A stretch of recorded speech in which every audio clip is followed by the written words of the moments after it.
Hello everyone. How are y'all doing today?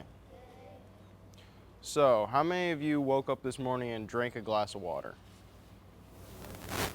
Only 3 of you? I didn't, but I'm just being honest with you. How important do you think water is? How important do you think water is? Really important, yeah. So, it's essential for all life on Earth. Everything that grows, everything that's living has needed water. Everything that will live needs water. And everything in the past that has lived needs water. So as such, it's very important and very critical that all life gets water. So here in Texas, we have many water programs to make sure that our water is distributed correctly and safely, and that everyone gets the water that they need, because not everyone can just drill a well and get the water that they want. So the importance of water to Texas: food, fiber, and fuel. So for the food and fiber, your cattle, your swine, your chickens, your lamb, and your goats, they all drink water. According to the USDA, there are at least 21 million head of cattle. 21 million cattle need to drink water every single day. There are 800,000 goats in Texas, 700,000 sheep and lambs, 1 million pigs, and okay, guess how many chickens there are in Texas? Anyone want to guess something? You? 1,000? It's a little higher than that. uh, you want to guess? 1,453. It's a lot bigger than that. Okay, it's a lot more than 1,000. At least over 40,000? At least over 40,000. That is correct. Keep going. 2 million. That's getting closer. You're getting closer. It's still more. It's still more. Keep going up. 14,000? I think she said million. Oh, 14 million? Still more.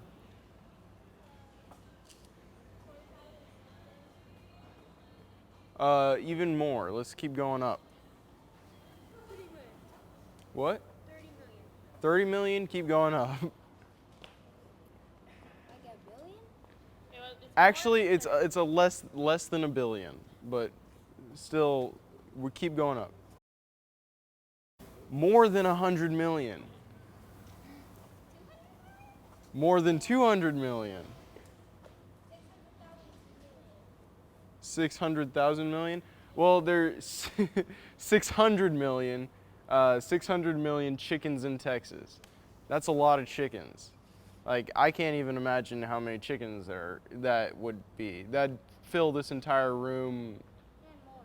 and multiple times over, several hundred times, I'm guessing. To cotton also needs water. So that's how you get your cotton shirts. Everything that's cotton, your jeans, all that needs water to grow. And according to the USDA, Texas farmers produced 12 million 440 pound bales of cotton. So those big, huge bales, those are 440 pounds. And there were 12 million of those produced in 1 year in Texas. That's a lot of cotton. Okay, now for your plant-based foods, you have your corn, your wheat, your sorghum, your rice, your peanuts, and your sugar cane, which are all grown in Texas. According to the USDA, there were 200 million, 5 million tons of corn silage, and 70 million bushels of wheat. That's a lot of food, okay? And every single one of those plants, every little tiny stalk, everything up to your sorghum, to your rice, your peanuts, every single one of those needs water to live. And so farmers, they have to irrigate and they have to channel that water to where every single plant can get the water that it needs. So for fuel, that's oil, coal, and natural gas. Texas produces the most and consumes the most energy of any state in the U.S. And Texas accounted for 41% of the nation's crude oil production and 25 of the natural gas production. So we are a big leader in energy resources. And to get that oil and gas, we only use 1% of the total water that we use in total. But hydraulic fracturing can use 10 million gallons of water per well of natural gas. So imagine using 10 million gallons of water just to get some more oil. And that attributes a lot of water that is used over time. Parts about water, 54% of all water used in Texas is used for agriculture. So that's, again, your animals and your plants. 33% of surface water and 74% of groundwater. And 8 million acre feet of water is used for irrigation. So an acre foot is basically, if you got a football field and you flooded it up a foot in the air, all that water is 1 acre foot. And this is saying 8 million of those acre feet was used for irrigation in Texas in 1 year. So 300,000 acre feet of water is used for livestock. And of that, 150,000 acre feet is groundwater and 120 surface water. So surface water is water that's on the top, like your ponds and your lakes and your rivers and your streams and your oceans and your bays. But you don't really want ocean and bay water because that's pretty salty water. You can't drink it. But groundwater is everything that's below the surface, everything that's in the aquifers and stuff that you can't see. And power and mining account for 4% of total water use. For conservation, it's really helpful that farmers use low volume or low pressure irrigation. That way you don't waste water whenever you try to water your plants. You don't overwater, you don't use more water than you need to. That could go to other resources. There's drip irrigation, soil moisture monitoring, water reuse, remote sensing, irrigation scheduling. Those are just a lot of technologies that have been emphasized on recently that have really come through to help us conserve even more water and make sure that our water is used for good use. So conservation tillage, tailwater recovery, metering, contour farming, brush control, produce water treatment and reuse. Most of those are ways that you can get cleaner water from already dirty water. So if you have water that is unclean or it's impure, you can use several processes to get clean water out of that, and which can go back to help you with your agriculture or for mining or for energy. And so Reagan is now going to talk to you a little bit more about where we get our water from. Okay. Hi guys, my name is Reagan and I am a Texas 4-H water ambassador. So before we move on from what Jackson was talking about, do y'all have any questions? Yes, is there anything that I've said that y'all would like to go over? Or? No? Okay, so I have a few questions for y'all. Who can tell me where we in Corpus get our water from? Oh, thank you. Yeah, I'll just pin it there. Okay. Do any of y'all know where we get our water from? Okay. The rain. The rain.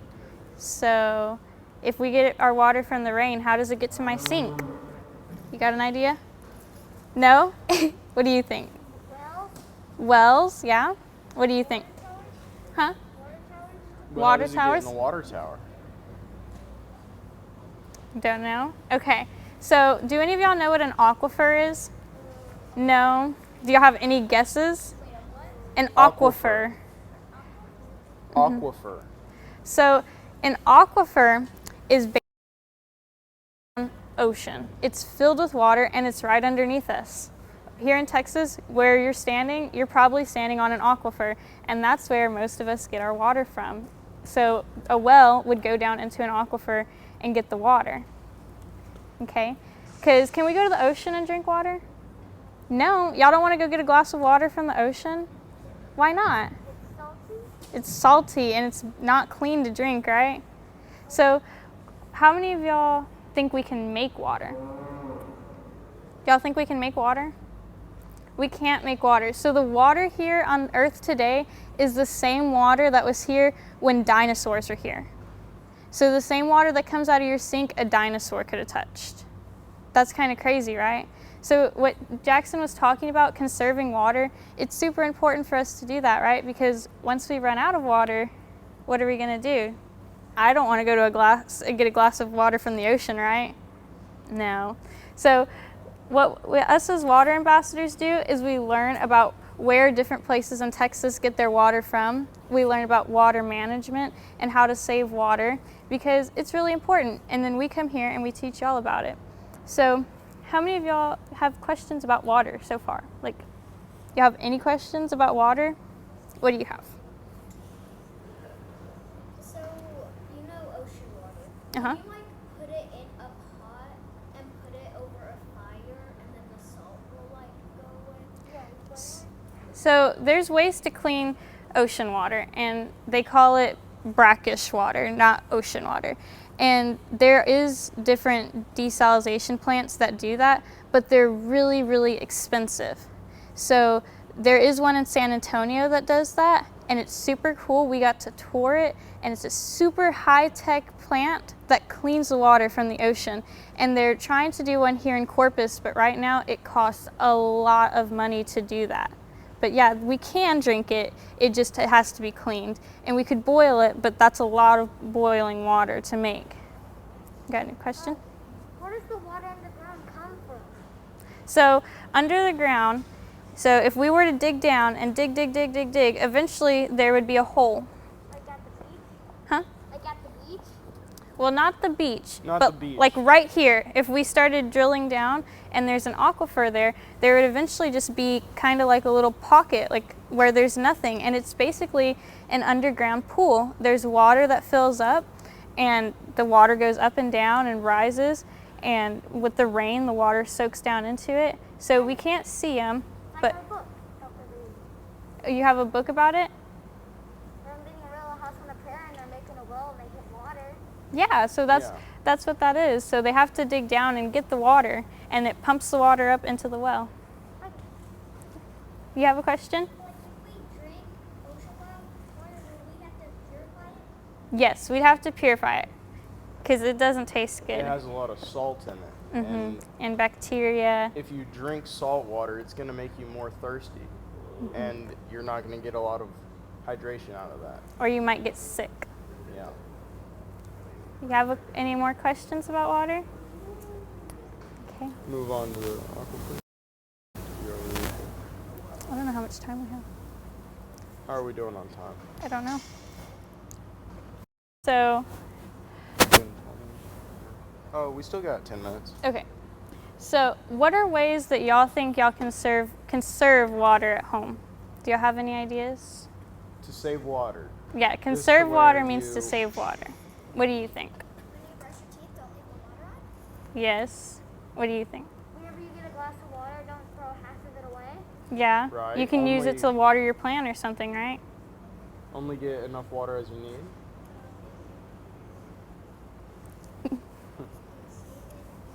Water goes out, you can put it in a refrigerator. Yeah. Make it nice. Yeah. That actually reminds me of something. And how many of you get water bottles? Like those cheap plastic water bottles? What you could do is, and you refrigerate those and then you grab them whenever you need them, right? That's what y'all normally do. What you could do is have a small tank of water that you just put in your refrigerator and you fill that up with just tap water, and then it's going to be cold in the refrigerator, and then you don't have to use a water bottle. You don't have to use water from that. You could just have refrigerated water and then just get a glass of that as you need it, as much as you need, and then drink it. And you don't have to use a water bottle, and that water doesn't have to go away from the river or stream that it came from and get shipped to your house. You have a question? My grandma has a tea thing. She puts tea in it like that, and my fridge at home has water built in that comes from the fridge. Right, yeah, most fridges have that where you could just put your glass up to it and it just pours it in. Yeah. It still comes from your sink though, right? Yeah. It's connected. You have a question?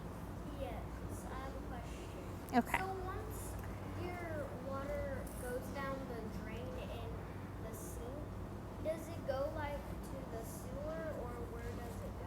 So that's a really good question. So once the water goes down the drain, even if it's not dirty water, even if you dump a clean glass of water down the sink, it still goes to the sewer and it gets cleaned, right? So all the water that goes down the drain, someone eventually drinks again, and it has to go through a really, really long system of getting clean. So basically the water you're drinking could have been water that a dinosaur drank. Or water that came out of your bathroom, gross enough. Yeah. But they make sure that it's very clean. It goes through water treatment plants, and to where that water is clean or even cleaner in some cases than the water that the environment provides. So, as well as cleaning the water that you're about to drink, we also clean the water that we waste or that we do away with. Anything that comes out of your toilet, they make sure that it goes out to the environment safe. They remove all the solid waste in it. They remove all the chemicals or harmful bacteria that could be in the water. And that way, whenever it goes back into the environment, it can be safely introduced back into the water cycle. Because like we said earlier, we can't make water, right? So if we can't make water and we can't drink the ocean water, we'd have to reuse the water we have, right? Even though it sounds a little gross.